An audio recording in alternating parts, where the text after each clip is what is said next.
I think in pretty much every art form, we come from acting, but in every art form, to my understanding, there is this thing of like, you have to follow your impulses.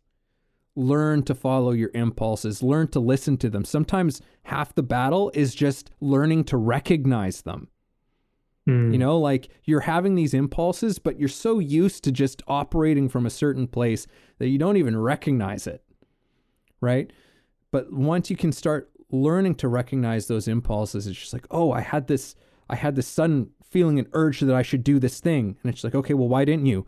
I don't know. I didn't know if it would work. Well, now we won't know. This is Way of the Artist with Brandon Colby Cook and Evan Schulte. Identifying your blocks and demystifying your struggles so that you can claim your own path and make your life a work of art.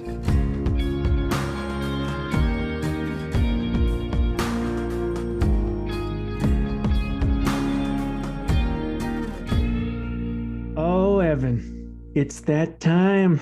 It's that sweet, sweet podcast recording time. That sweet podcast recording time. We are getting into it. This one I'm excited about, man, because this came from a conversation which we alluded to on previous podcasts. If you're a regular listener, you might have heard us talking about this big topic that was so important for us, and we'll talk about it one day. And today is the day. So you tuned in. And if it's your first one, welcome. Appreciate you being here. Your purpose is happening now. That is the title, the concept, the direction that we're going to take this. And all I can say, Evan, is that when we had this conversation, it was a turning point for me. And what's really funny is the way we were talking about this kind of detail over the last, because we've had a few weeks to kind of like live it and work with it. It's funny how it all comes full circle, and you see, oh yeah, that's when I was the happiest in my life. That was when I had the most purpose and the most clarity. I was in the moment. I was present, and my purpose was in the moment, and it wasn't some long distant thing far off in the future. And it wasn't this thing that I passed at some point in my life, or whatever past or future game we're playing with ourselves. It's happening right now.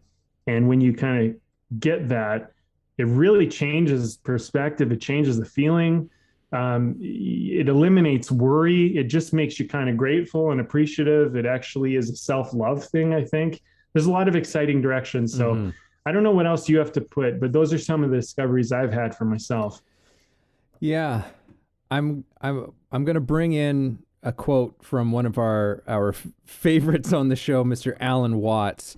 And I'll be paraphrasing this one because I don't know the exact words, but I think I know it decently enough. But no meaningful plans can be made for those who have no capacity for living now. And it's, I think that has a lot to do with this conversation that we're about to get into. And I've been excited to get into this one because when we were just having a private conversation and we stumbled our way into this idea, this thing, there was something that clicked in and was very exciting and has remained very exciting for me. And it's something that keeps on coming up in my mind and that I've been thinking about a lot because I think purpose has become this word, I think that it has come with a lot of destructive things in our culture, the sense of purpose, and it's, as we've been saying, it's this whole thing of like, it's purpose becomes this living for the future, this living for something that isn't where you are right now. And which is kind of crazy because it's like in some ways, how can you get to that thing then if you the things that you're doing now don't in some way already embody that? You know what I mean? Like if I just suffer, which is a big artist thing too, like you got to suffer for the art, which I don't think so.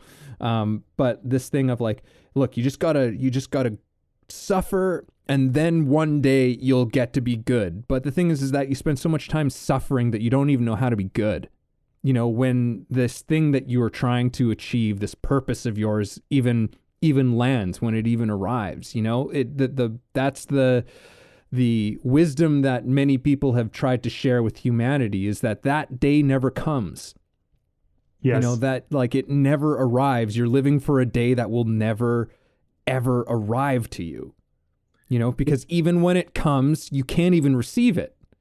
You don't even know how to receive it. So then it's just, you're looking for something else again, something else again, and something else again.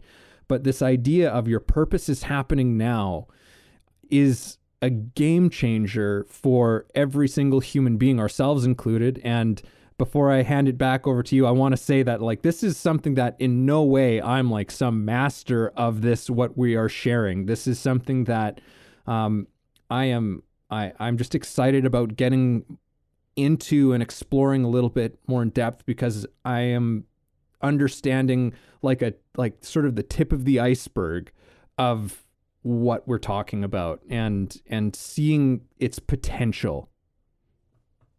I'll second that. It's tip of the iceberg for me too. I do feel like, you know, we were talking a little bit before the call, and just to fill people in, like I was talking about kind of my 20s, and you know, just how fun they were and how kind of just on point I felt. And the thing about my 20s, and I never realized this, it's weird because like most of my 30s have been a weird kind of different experience than my 20s. But my teens were also much different than my 20s and my 30s. Yeah. So, you know, I feel like every decade you go through some, you know, at least for me, whatever. I've gone through like 3 different lives to some degree. And my 30s have been very deep. They've been very much about self-discovery, and really not just about self-discovery, but about this kind of like depth that I didn't have in my 20s, and really building these really sound, solid friendships and relationships, and totally evolving as a person and my perspective, and really a lot of like rooting out of like superficial values and things that, you know, when I look back in my 20s, I was like, wow, like, you know, that guy just didn't really know like what things were in a lot of ways. But the one thing I was doing in my 20s, which I actually have kind of discovered in a roundabout way was actually really spot on, was I lived in the moment in my 20s. And as confused as I was, and, you know, as maybe, it's not the right word, but like shallow as I was, because it was as deep as I could be, I was still present. And that's why I was happy. You know, I was, my whole model, and I think I've shared this on the podcast before, but I'll just kind of, you know, revisit the point. When I was 21, one of my best friends, George, he was 24. He just graduated, got his degree. He just got into film school, which was one of his big goals. And he and I, we were actually making a project together, which was pretty big at the time and very ambitious. And he had just gotten to film school, and we would sit around and we would talk about how like, we're going to make movies one day, and this is what we're going to do. And we would talk about the life we're going to have. But we were still very present. We were always like loving the moment we were in, at least in my experience. And then when he died tragically in a car accident, all those future ideas were just gone, like for a moment at least. And it was like, I'll never get to experience this stuff with him. And that was devastating. And, you know, like, I really like, I don't even think he realized how much I appreciated him as a person and just like loved him as a person. But when he was gone, he was like someone I found in my life who had the same dreams and ambitions and stuff that I had. And so when he died, it was like I died, because I put myself in his shoes in such a deep level. And it just made me realize, like after some months of mourning, that I was like, it could all end. It could all just be over one day. And I might never get to live the dreams that I've talked about. And so I decided that from that point on, after my kind of few months of mourning, or however long that was, I just decided that I'm going to live every moment as though it is the moment of my life. And if I die, I'm going to be able to like be laying there dying, going like, well, I gave it as much as I could up to this point. I did everything I could possibly have done up to this point, and there's no regrets, and there's no like one day I'll do this. I did it today. If for example, I drove down to LA, I think we did it that year. My other friend Jarvis, I said, fuck it, man, let's do it. Let's drive down. We didn't know what the hell we were doing. We were so green and so young and just naive, but we did it. We drove down there and we figured out a place to stay and we figured out how to do it. And we went to some parties and had this experience, and everything just became about do it now and live it now. And I was so happy doing that. And there was times where, the money was tight and there was struggle, but I loved it. And I think in my 30s, I've reminisced a lot about my 20s and been like, oh, my 20s were so great. I wish my 30s were like that. And it's so funny, man. It's like we've come around to this conversation. I'm like, well, that was the key ingredient. Just be present, because all my purpose was in the moment. It didn't matter so much. One day, yeah, I'm sure that'll happen, or those things will happen. But I didn't get hung up on that. I was living day to day. And actually, to further this point, just one last little kick. I think that's why you and I became such good friends, because when you and I hung out, we were very present together, and we just had a good time, and it didn't really matter. And I think I look back and I go, well, my 20s weren't perfect, but if there's one thing I did right, it was that, and I think this is the thing that I've kind of rediscovered in my 30s is yeah, you just got to stop putting it off. Stop making it one day. It's today. Everything's today. It's all happening right now. It's not even today. It's now. Today is too long. It's now. That's the big discovery. Yeah. Yeah. And the thing is that it's not saying that your purpose is happening now does not mean that there isn't some bigger picture to what's going on, like a vision, a direction that you are in, that you are working yourself towards, right? But that it still begins in a now. When we were younger actors and filmmakers and things like that, there was a vision of having a life and a career, getting to do this thing and to work with the people that we idolized and loved. That was a part of a picture that was in the future, but the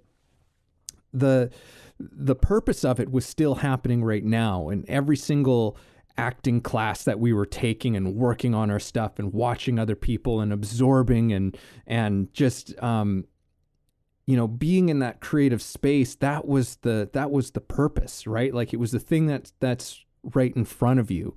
And in some ways, you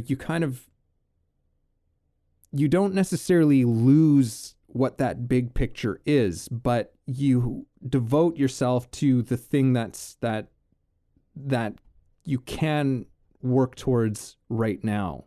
Right. So I think that also what we're talking about though, expands far beyond that as well, in terms of what I remember from our original conversation, on this subject, which was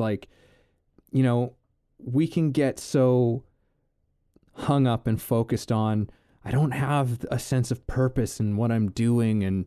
And until I have that sense of purpose, I can't do anything. Right. And I think that that's another side to what this is, where it's well, look, your purpose is still happening right now. Maybe let go of that this big thing that's become almost a weight.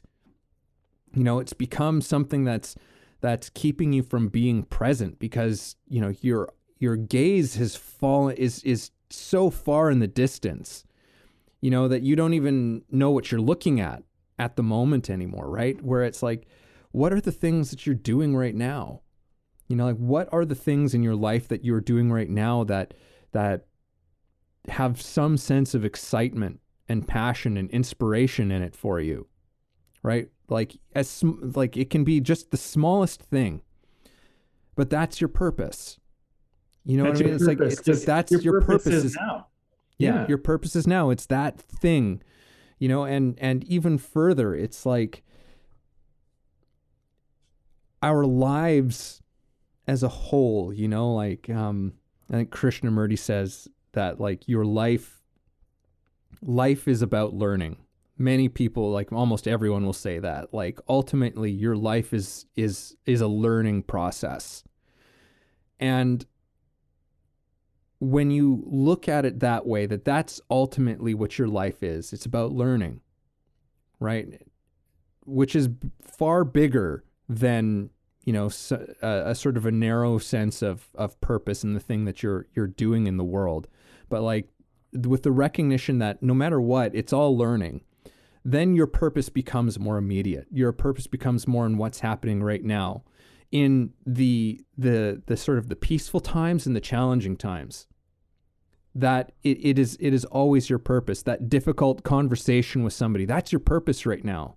The meaning of your life is happening right there in that moment, in that conversation, right? And I think that if we really start to take that to heart, I think that we have no choice but to become so engaged and interested and open to what is happening in the present moment, right? Because if that's where your purpose is always is, then you've got to pay attention, right? Yeah. Yeah, you got to pay attention. I think that's the thing. You know, you hit it right there at the end on another level, which is that when we're in the future or in the past, we're not paying attention.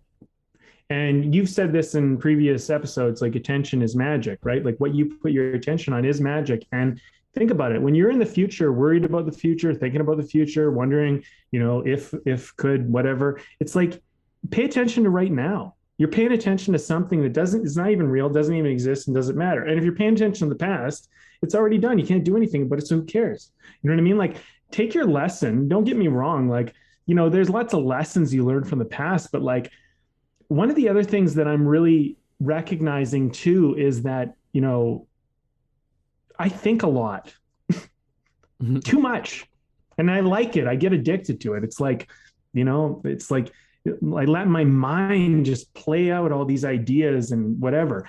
And that can be good on a creative level, but not so good on a day-to-day life level. You know, it's like sometimes you just gotta not overthink it. It's like, look, like if you like somebody, go talk to them. Fuck it. You know, just say fuck it a little bit, you know, like fuck it, do it, try it, see what happens. You know, if you have an impulse when you're acting, like try it, follow it, see what happens, do it, you know, like have some fun. And I think that the big thing that I'm learning too, Evan, is like play is so important. We talk about this, one of our laws. When you're in the moment, play becomes purposeful, becomes meaningful. It actually matters. But if you're always in the future, you have no time to play.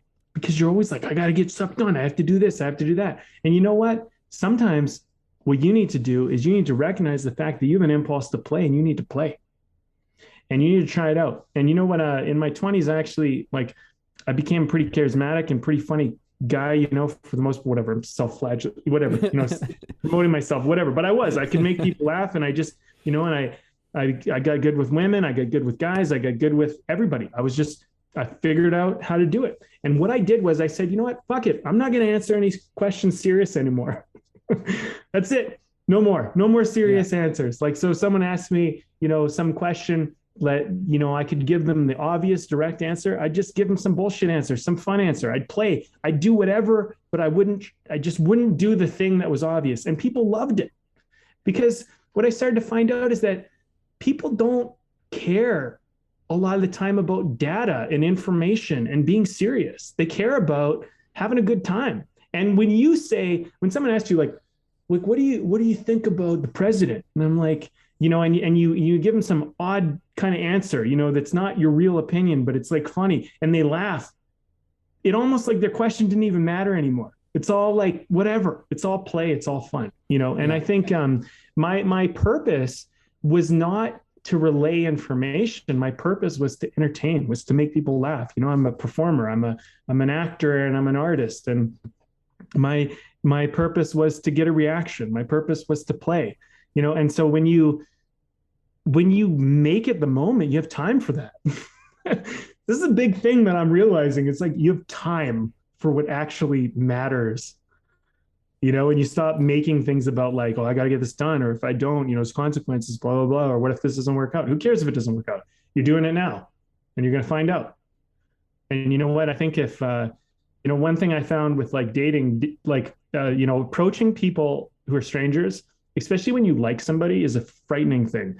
For people who haven't done it a lot, when you begin, it's fucking frightening. I don't know how to explain it. People who have done it know what I mean, but people who haven't, you might think, oh yeah, I can go talk to people. Like, just try it. It's frightening. Imagine talking to like a movie star, someone you just feel like is out of your league or whatever. And you just go, okay, look, I'm just going to say something and respond. It's it's acting. It's like what you teach, man. It's like you just fly by the seat of your pants, and you find out if you fly by the seat of your pants, it actually works out in a weird way, because even when you get kind of quote unquote rejected or denied, you're kind of being playful. So it doesn't hurt because you don't take it seriously. But when you're in the, what if this happens, you're fucked, right? You're just in such trouble. Well, I think it's, you bring up something interesting in terms of some of the things that I teach and bringing me some fresh perspective on it. But part of the challenge is that we're so unaccustomed to doing it. Yeah. Like we're so unaccustomed to doing it. And so sometimes we're not particularly good at it, at flying by the seat of our pants, because we're so calculated and planned and we want assured outcomes, which is an insanity. Like, an assured outcome does not exist. It does not exist in life. So it's an insanity to try and pursue it to begin with, right? Which is why we're often encouraged by, again, very wise people throughout time it's just like, be present. And because then you can respond to the moment, right? But you have to, I think it is a muscle that we need to start building up, because it does feel very uncomfortable. And yeah, sometimes you approach a stranger, like you're interested in someone, you're attracted to someone. And if you're not practiced at doing it, you might not respond particularly well, and yeah, and you'll get shot down or whatever. Well, you get into the practice of living in that space of like, what's going to happen next in the moment, like a great improviser. Right? Mm-hmm. Like it takes a while for people to start to get the hang of that type of thing. But once you do it, how you respond becomes so incredibly appropriate. Like it's suddenly this thing that was difficult. Now it's just like, oh, I like that muscle starts coming back into play in your life. That spontaneous thing, which I will also say, the spontaneous is one of the most remarkable things of life. Spontaneity is life. And many traditions have talked about this, again, particularly within, I'm sure there's more than this, but from my own understanding, particularly when you look into Taoism and Zen, like the spontaneous, like that is life. Life is spontaneous arising. It's just all of this stuff is just bursting into existence, right? And yes, that's what we are a part of. And we need to be present in order to be part, like we are that spontaneous thing, but everything is continually spontaneous. So it's learning how to get comfortable and practiced with being in that space, because yeah, like it's, and there's a lot of interesting stuff, particularly within Zen students. Zen students, there's all of these funny little things that masters will do to like throw curveballs at students. That's just like to get them into a space of the unexpected. And eventually these responses come out of the students when they are asked certain questions or they were put into a certain task that are so strange, but they respond in such appropriate ways, spontaneously, without any sort of preconceived whatever. In fact, they very much try to stifle out. That's one of the things that are trying to be stifled out, are trying to be stomped out. It's like, is getting rid of what you think you know.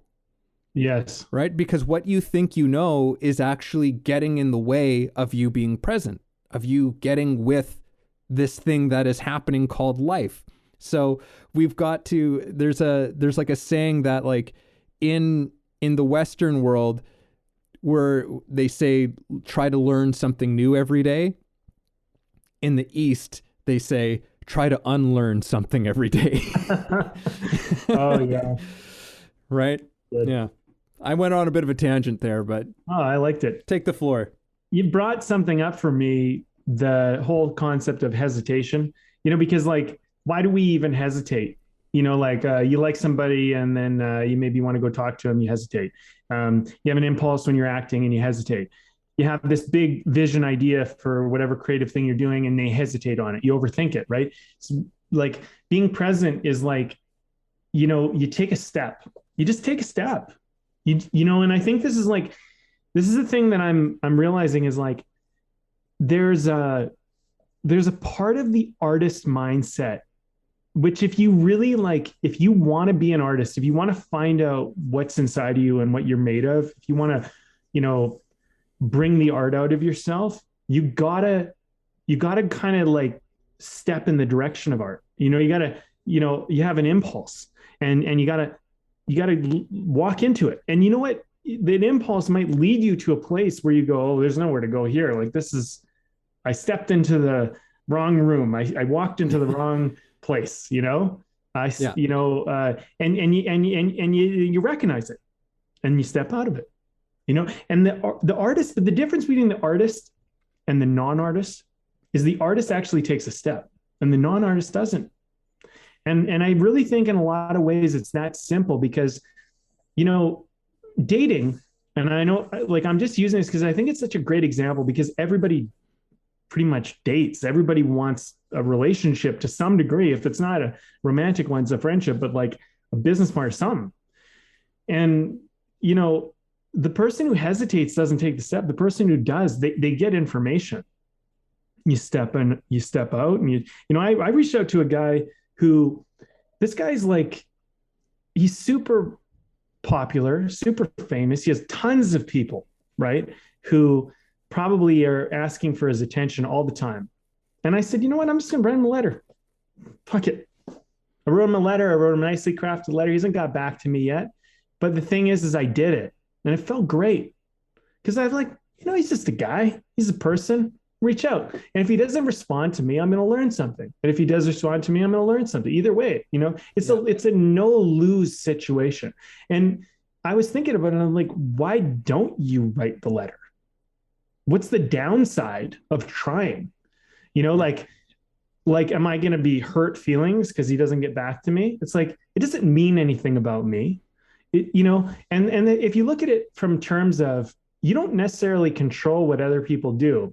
But if you look at it in terms of, if you are attractive enough, and I don't mean physically like the way you look, if you're attractive enough in what you are stepping forward with, whatever you want will want what you're stepping forward with. It's a matter of you being attractive with it. So like, for example, like, you might think, oh, like I got nothing to offer. The thing is like, what are you stepping forward with? Like,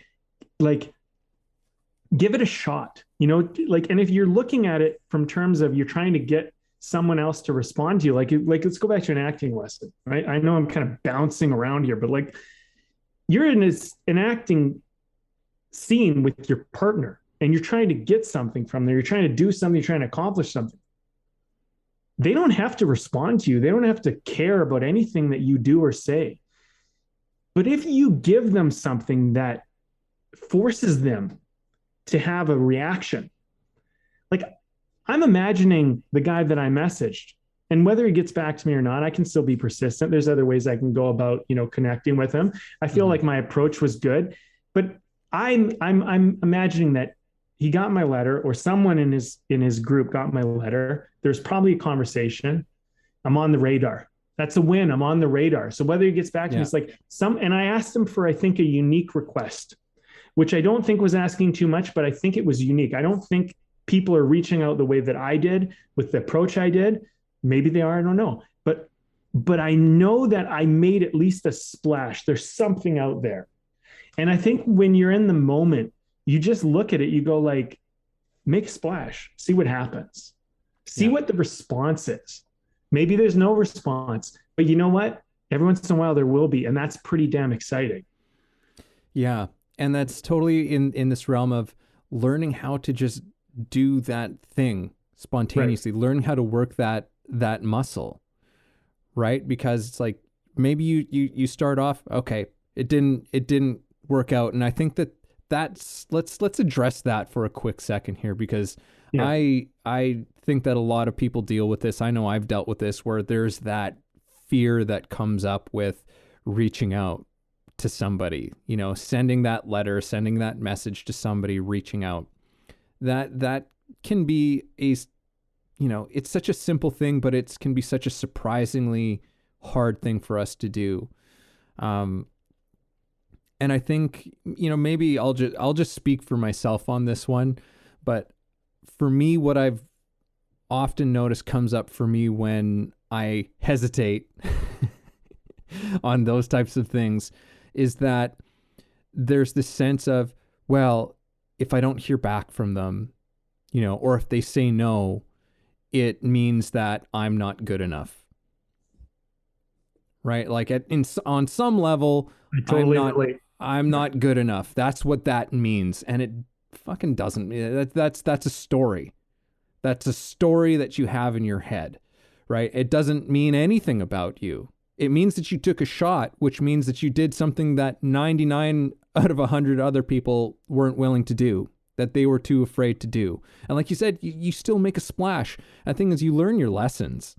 One thing I've been learning I've been learning over the last number of years about like running a business, which was something that really scared. I mean, it still scares me in some ways, but like what kept me from even attempting to do it in the past was just trying to have know everything and have everything all figured out. And what I learned was just like you said, fuck it. Just try. You have this idea? Cool. You're like, are you excited about it? Yeah, try it. Just try it. Put it out there. See what happens. Okay, it didn't have that much of a response, but you know what? I learned how to maybe to communicate something in a better way. Okay, great. Let's try that now. Right? It's like, oh, okay, that worked a little bit better. It's like, it's just try shit. There's just, we think way too much about how to do things. We need to be more impulsive. Mm-hmm. I think that in our culture, this is me just kind of thinking out loud now and whatever, this is a hypothesis, but I think that because we're the world and who we are as a people, we're not short on impulsiveness. People do impulsive stuff every day.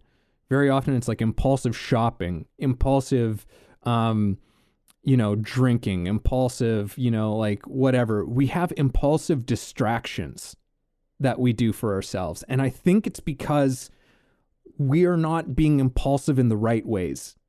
We're not being impulsive creatively. And I think if we need to start being more impulsive creatively. You've got that inspiration to do that, to create that thing, fucking do it. Try it, put it out there.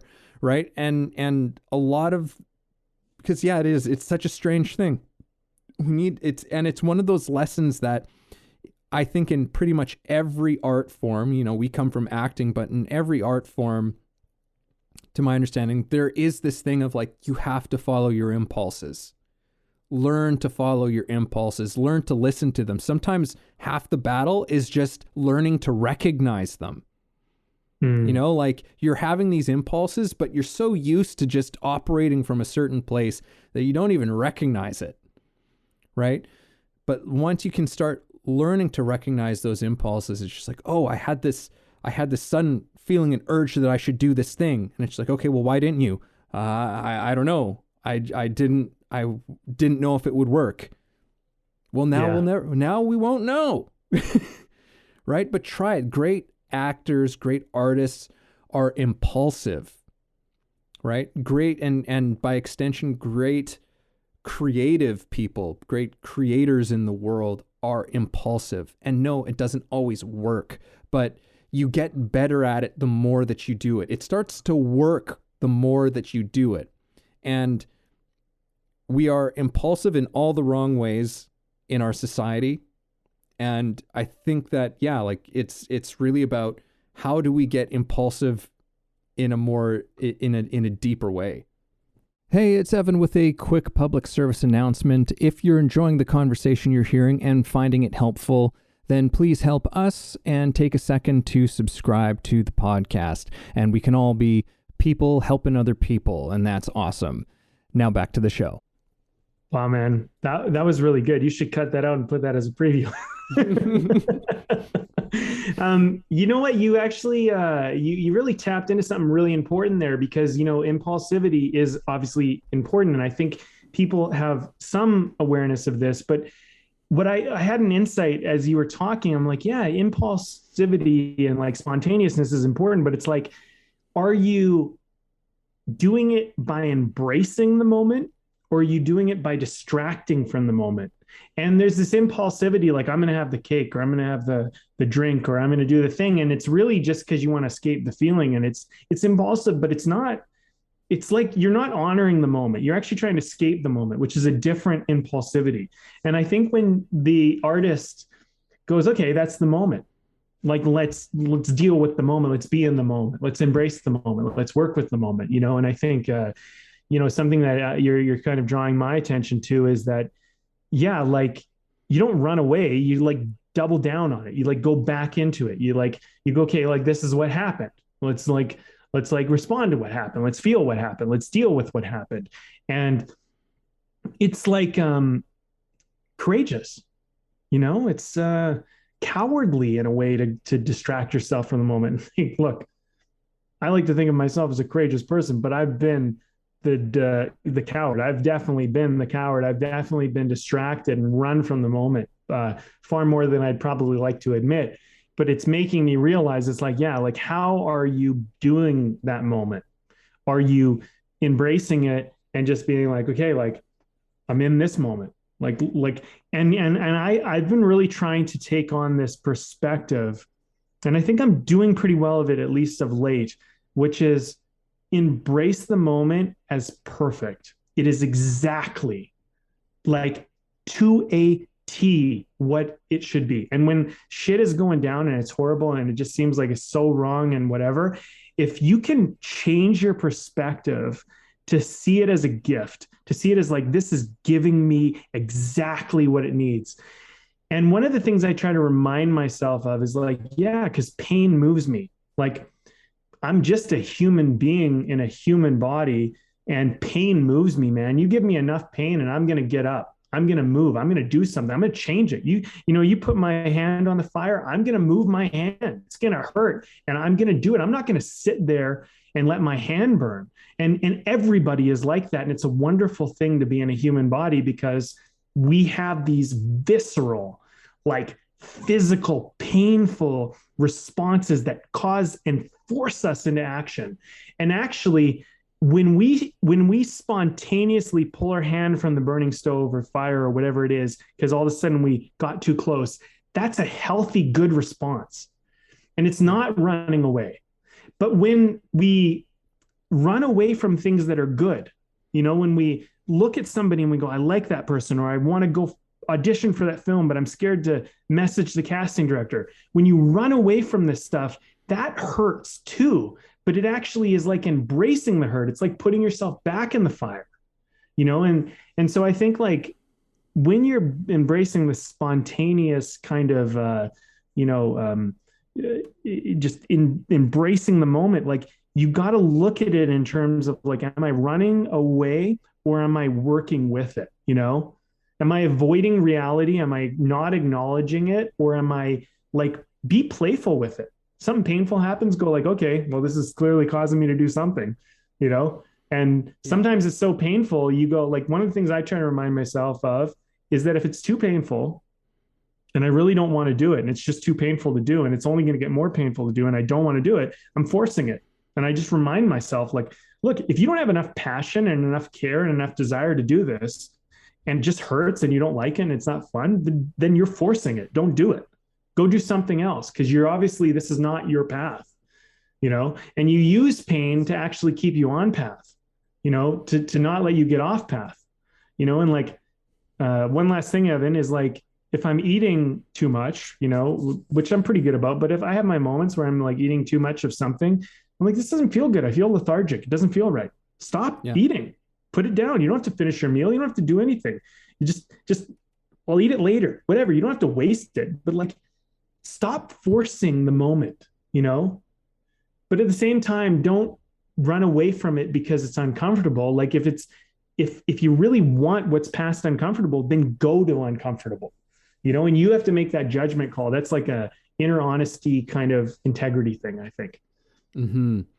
Yeah. Like, I coming back a little bit to, I guess some of the origins of this conversation. It's like that pain, like, it can drive us into action, but I think what happens before action is awareness, right? Like, it's like pain brings our awareness to something, and a kind of precision and clarity.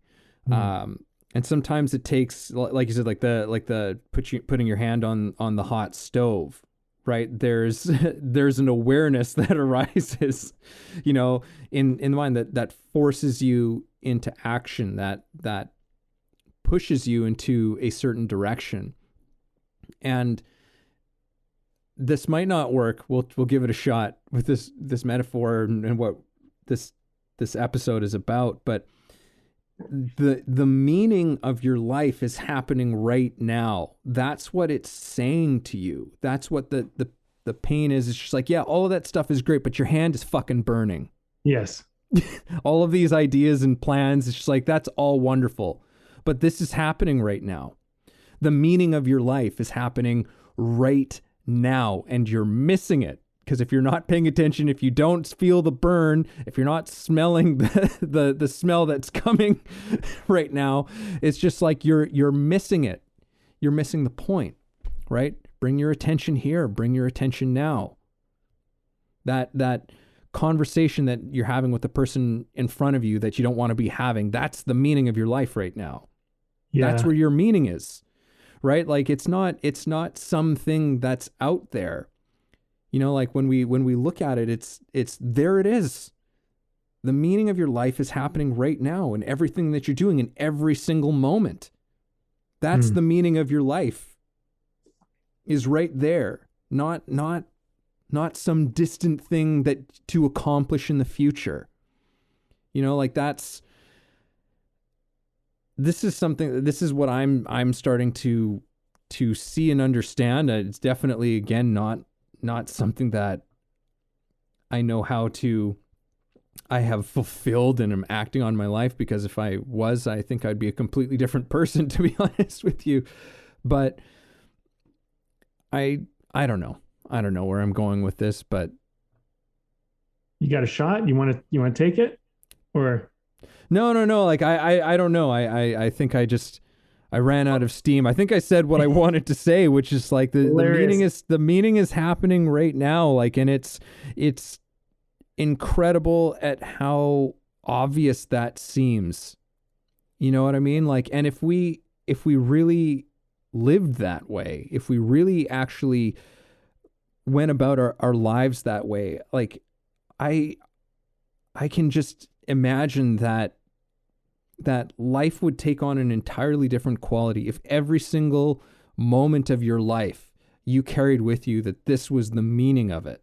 In everything that you did, in every interaction that you had, in every, task that you did, in every dish that you cleaned, in every, phone call, every, I don't know, like, just in everything. But I would say in particular, in every single relationship and interaction with another human being you have, I think that that's your meaning.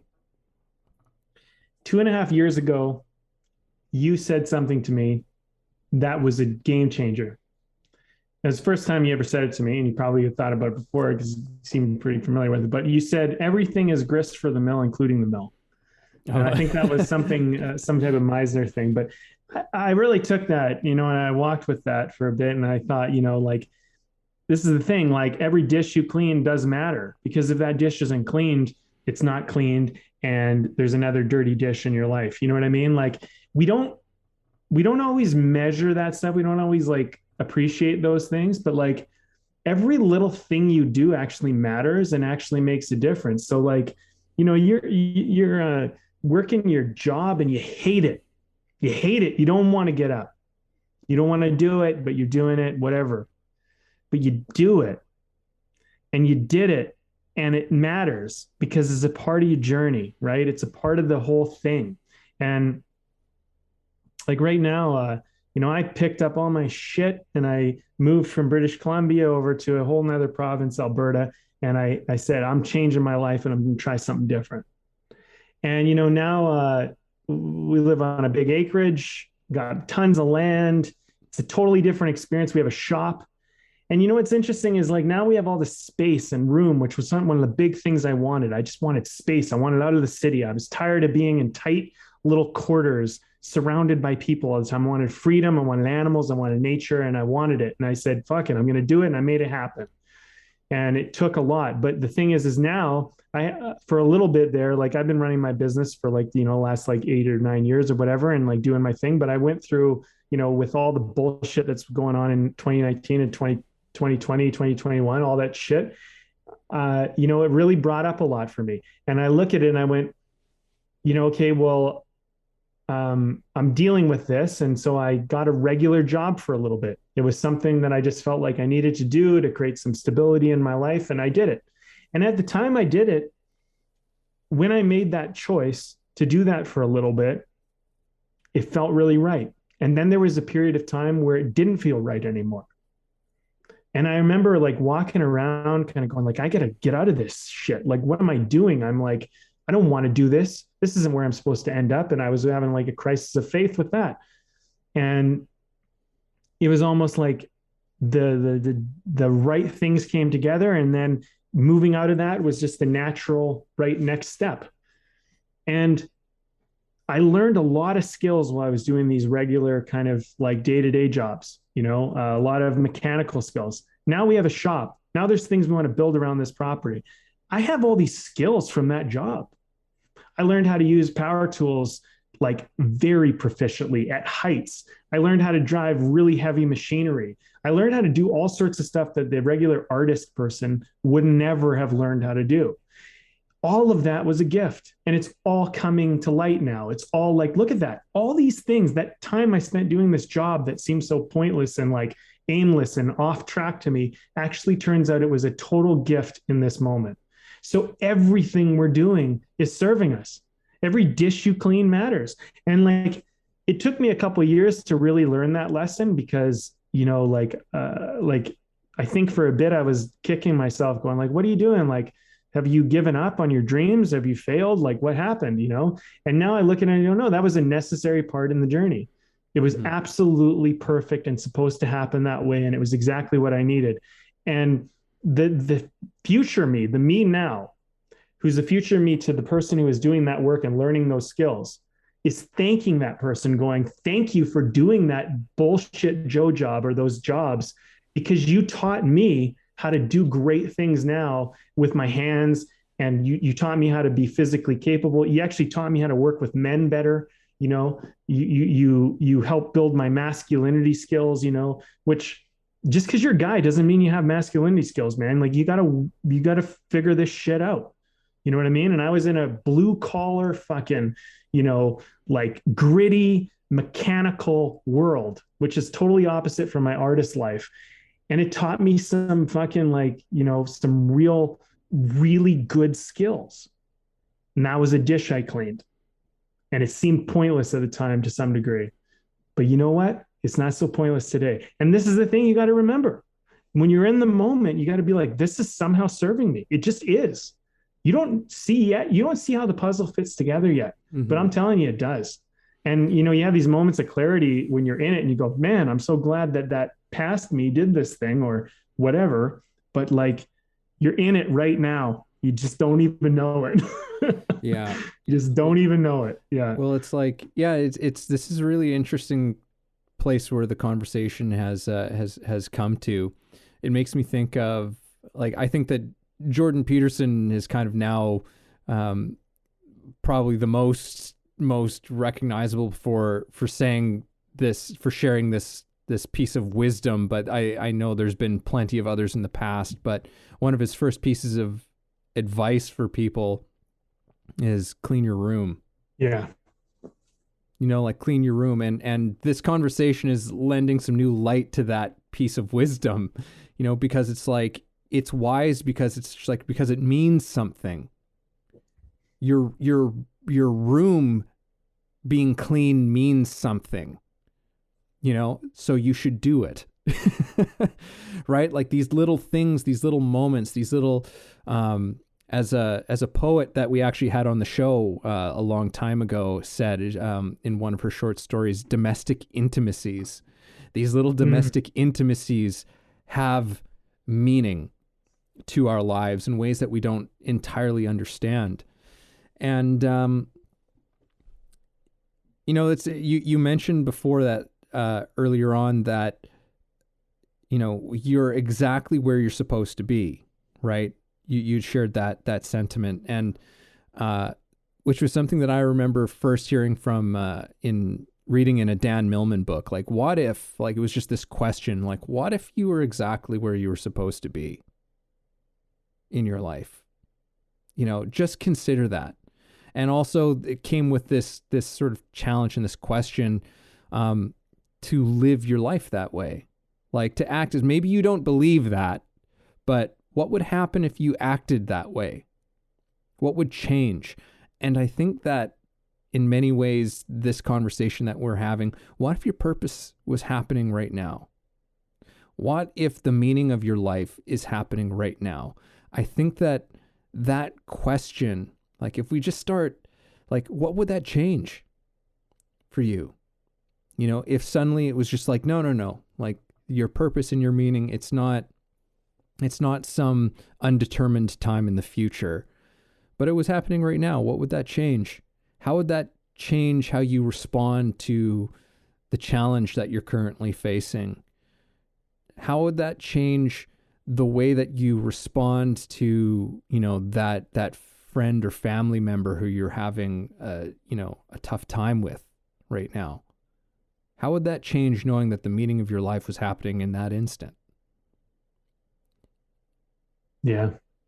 And it's a question that I go, it's like, well, I don't know, but I feel there's this, I don't know how to describe it, but just in that consideration, there's a strange sense, a strange feeling that I get when I ask myself that question, because I'm so not used to placing my attention in that way. I'm so used to taking these things for granted, for treating a lot of these things as not particularly important, or treating other people as if, like, if they only acted in this way, if people only just, were different from the person that they are. I think that we get caught up in that sort of stuff. And earlier on as well, Brandon, you were talking about, like, all of this thinking all the time, and it made me think of it made me think of again something that I heard Alan Watts talking about in one of his lectures, which was, if you're always thinking about thinking, then you never have new things to think about, because you're always just thinking about the thoughts that you already have. Yeah. Right? Eventually you've got to stop thinking so you can do something new. And that was something I wanted to bring up beforehand, and it just came back to me now. But like in terms of that impulsive part of ourselves. But anyhow, I feel this in having the mindfulness of in the strange, often very strange moments of our lives and situations that we find ourselves in, if we can say to ourselves, just like, this is the meaning of your life, how would that change the way that you respond to the way that you treat the moment that you're in? I think that we would treat it with a lot more care. You know, a lot, that's just my intuition and my instinct around it. But like, I feel a sense of like, holy shit, I've got to take care. I have to really take care of whatever is happening in that moment. You know, I have to be so present and mindful with it, because if the meaning's happening there, what other choice do I have? You know, what more important thing is there that I could possibly put my attention on? You know, there's a saying that you don't remember what happened as much as you remember remembering what happened. And this is why the past is, you know, it's a game. Like it's you think you're remembering the thing, but you're actually just remembering the memory. And the further you get away from something, the more either convoluted and like confusing it can get, because you've made up in your mind that things meant stuff or things were a certain way, and you just can confuse yourself about it. Or you know, you can take something very traumatic or very hard in your life, and you can do exercises, which I actually recommend, where you actually remember them. If you're going to remember them, you just frame them in a better light, not because you don't want to change what happened, but because you want to heal from what happened. I think a lot of being present and the capacity to be present requires healing the past and removing all worry from the future. If you are in either or both, if you're in pain from the past that you have not healed, or you're in worry of the future, you're bound and anchored to these things that keep you unpresent. And I'm speaking from personal experience. So to give some reference, I had like I was assaulted when I was like 18 or 19, physically assaulted, right? In a very violent way. And it traumatized me. And so for years, I kept this anger so present, so like in my heart.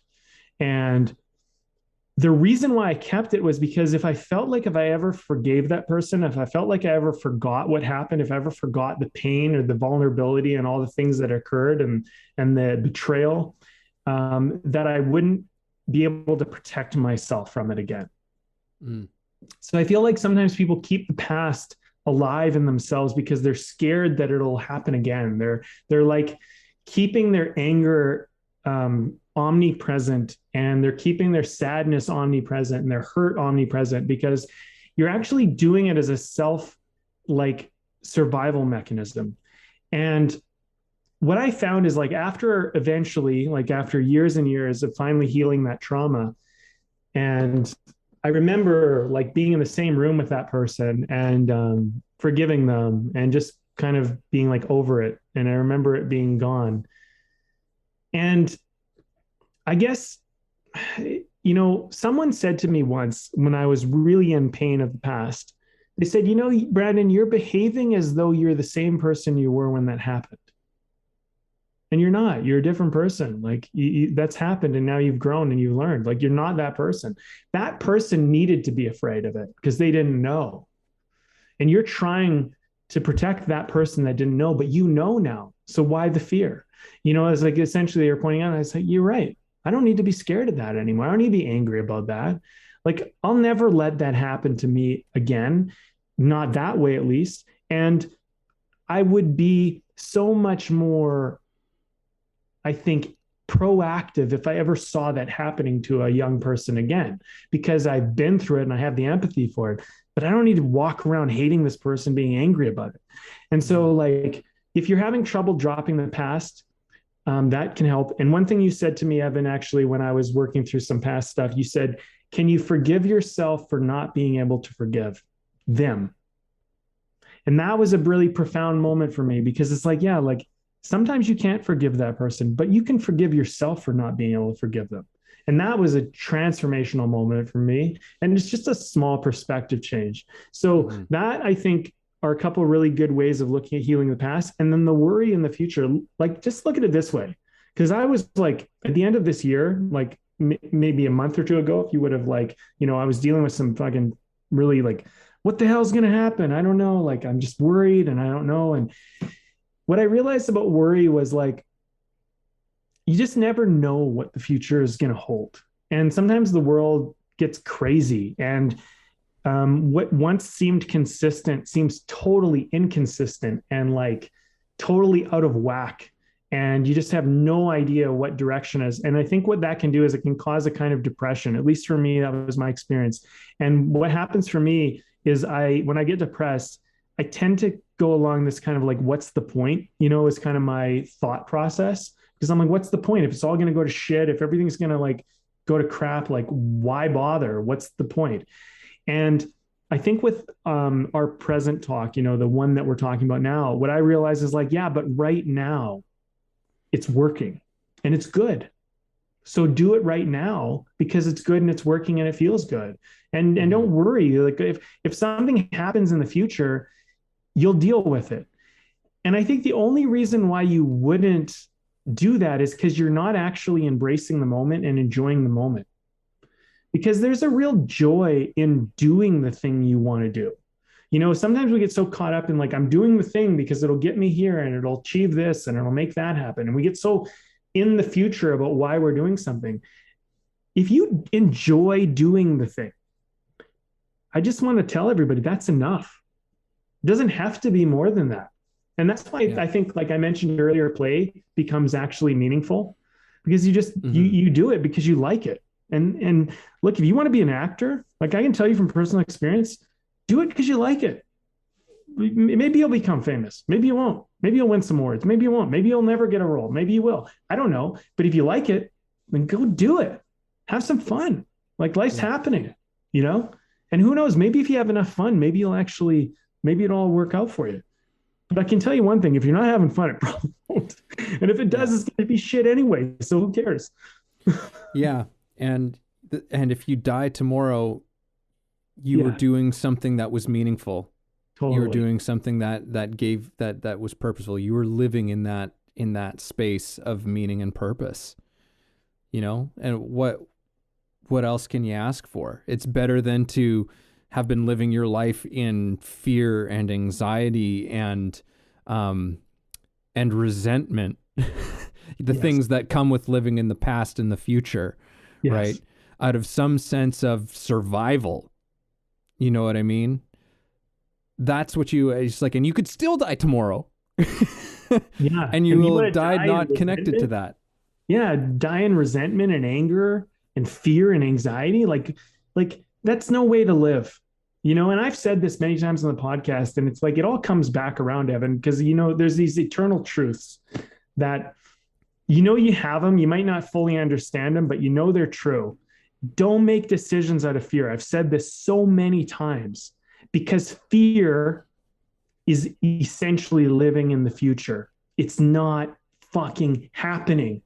Yeah. There are moments, maybe, where you're staring at the thing and you're there and you're eye to eye with it. And it's frightening, and fear comes up. But those moments are so fucking rare. Yeah. Most of fear is not happening, will never happen, and isn't real. So don't make decisions out of fear. Stop doing that, And fear can be like, what if I get rejected? It's not happening. You haven't been rejected. Fucking shut up. You know what I mean? Like you got to tell your little voice inside your head, shut the fuck up. Because this isn't happening. This is a what if this happens. Yeah. And if it happens, you'll deal with it. If you do get rejected, then, like, what's wrong with that? The thing that's wrong with it is just that you're afraid of what that means. Exactly. Right. Which again is just another story. Yeah. And what you're saying as well, I think is important because fear is like never make a decision out of fear. It's just like, oh, so and it's maybe it's a straw man with a straw man argument. It's like, oh, so what? Like I shouldn't be afraid of cars when I'm walking across the street. Yeah. It's like it's not the same thing. Like how many people are actually afraid of cars walking across the street? We respect the cars walking across the street. We look both ways, but we're not going out being like, oh God, like what if a car hits me or something like that. And also in the moments where you see the car coming towards you, there's not enough time for fear. Yes. That's the thing that's like that like when you're actually in a life and death scenario, there's action. Like Fight you're or flight. like there's Fight there's or flight no is not. You don't think about fight or flight. It's Yeah. it's automated. It's in you. You Yeah. either run or you fight. Yeah, you are forced into being spontaneous. You are forced into being present into the moment to address with what's going on. Like the hand on the stove, right? It's like you are forced into it. There's not enough time to think about being afraid of the thing that's happening. Right? And then usually the fear sets in afterwards, right? Well, you don't even know the stove burned you. If something hot hits your hand, and if you're not present looking at it and you didn't realize it hit you by surprise, you're just like, you move your hand away. Then you acknowledge, oh, the stove was hot and my hand was too close to it. You actually don't acknowledge what happened until after the automated response occurs. And I think this is the big thing is like, trust your automated responses. Like, do you worry about breathing? Like, this is an Alan Watts thing. Like, if you think too much about breathing, you'll start to go, oh my God, I'm forgetting how to breathe. Like you can do that to yourself. But like, look, you're going to naturally breathe. And most of the time you won't think about it. You know what I mean? And your body's doing a whole bunch of stuff. Like your body is actually digesting food probably right now. It's figuring out what to burn, fat or muscle. It's doing all this stuff automated. You don't need to worry about it. So trust your body, trust your system, trust your instrument if you're an artist, right? Like stop doubting it. And, and I'm saying this as much to our audience as I'm saying this to myself. Just stop doubting your fucking fabulous, fantastic, incredible, amazing automated system. Let it do its job. And then for the little bit of consciousness that you have when you think about all that's automated, fucking embrace the moment. Don't put fear into that. Don't put anxiety and depression and sadness and anger and resentment into your conscious moments. Just fucking let it go.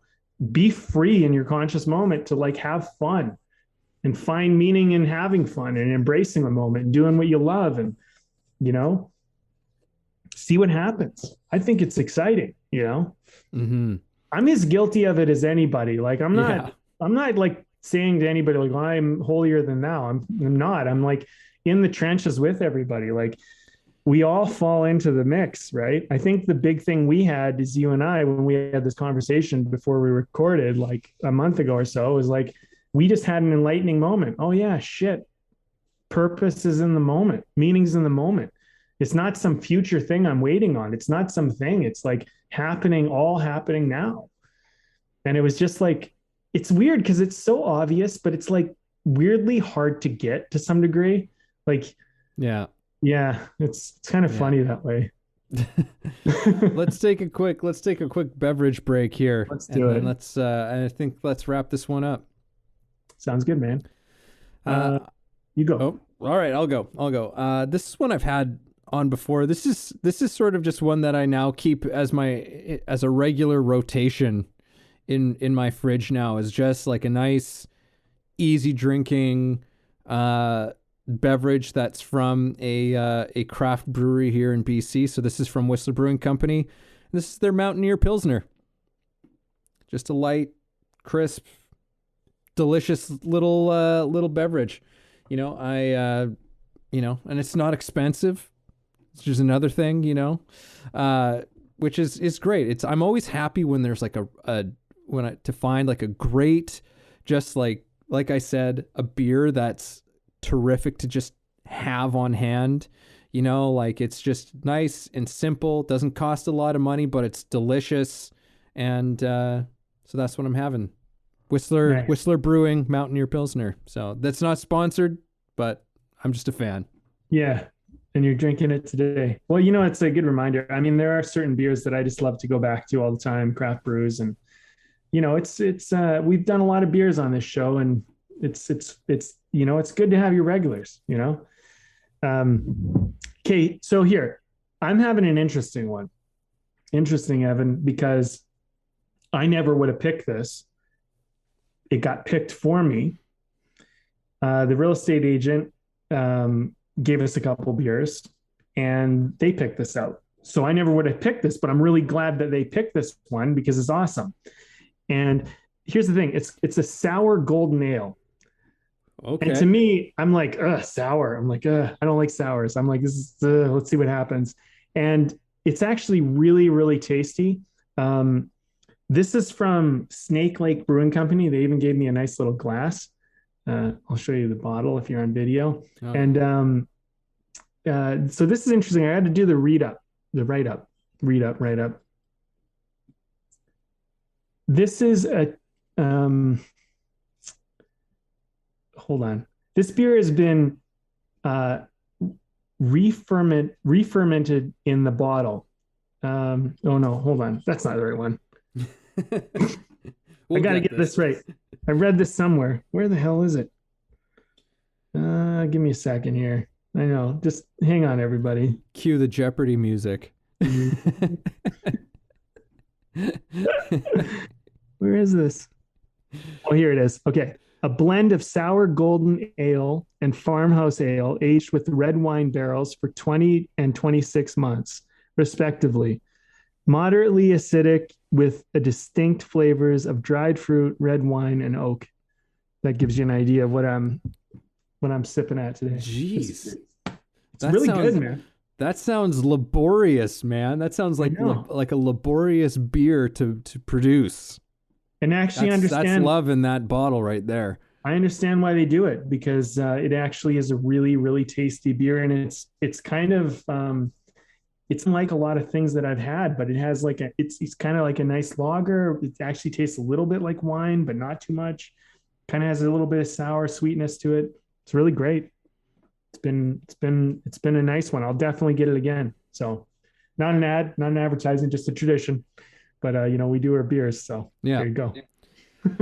All right. Well, let's close this one out, I guess, and I'll just go ahead and I'm just going to reiterate something, just because I like stuff that seems a little bit practical. Not necessarily that it's easy, but it is somewhat practical, which is for myself. I'm going to try and remind myself more often to ask this question of like, what if your meaning is happening right now? What if the meaning of your life is happening right now? The purpose of your life is happening right now.